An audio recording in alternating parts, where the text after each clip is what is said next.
Who's going to win this series, Nick? The Knicks. It's been 9 days since we saw them play, which I think has, quieted a bit of everyone's excitement about them. But the last time we saw them play, they had just finished what was, by any statistical metric, the most dominant month of basketball in the history of the NBA playoffs. All they do is blow people out.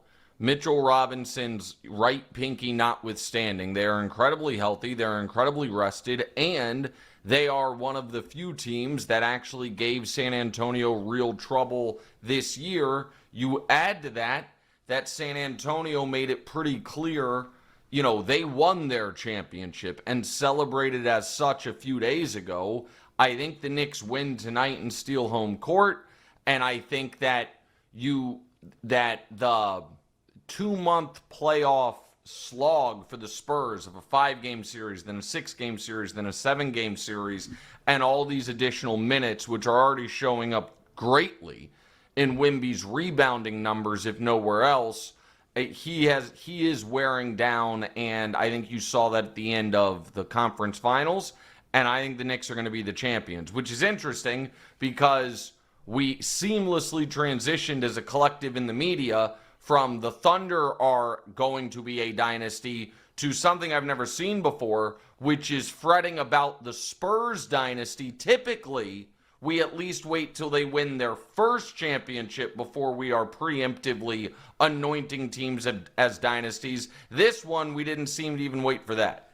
Nick, that's not fair, though, is it? That they already won their championship? Like, the Spurs are allowed to be thrilled with a grueling 7-game series win on the road at the champs, right?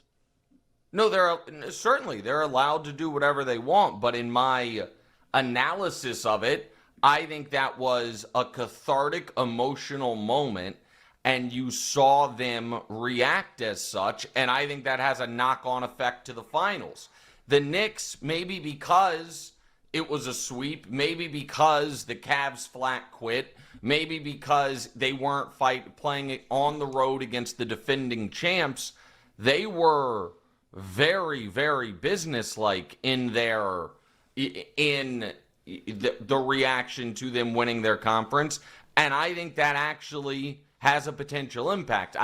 The comp I would use, I guess, and this is a theoretical one, but if I were a Buffalo Bills fan, I imagine if there is a day, and there likely will be at one point, where the Bills finally beat the Chiefs in the playoffs, that the emotional toll of that would be bad for them in their next game. In that hypothetical, they at least would have a week or two before the next game. The Spurs had 90 hours, and so we'll see tonight. Now, the last time the Knicks had a massive period of rest, they came out in the first 3.5 quarters of the next game and played terribly. That was game 1 against the Cavs. They ended up furiously coming back down 22 in the final 8 minutes. If they won't be able to do that against the Spurs if they come out the way they did in game 1 of the conference finals, but I don't think they will.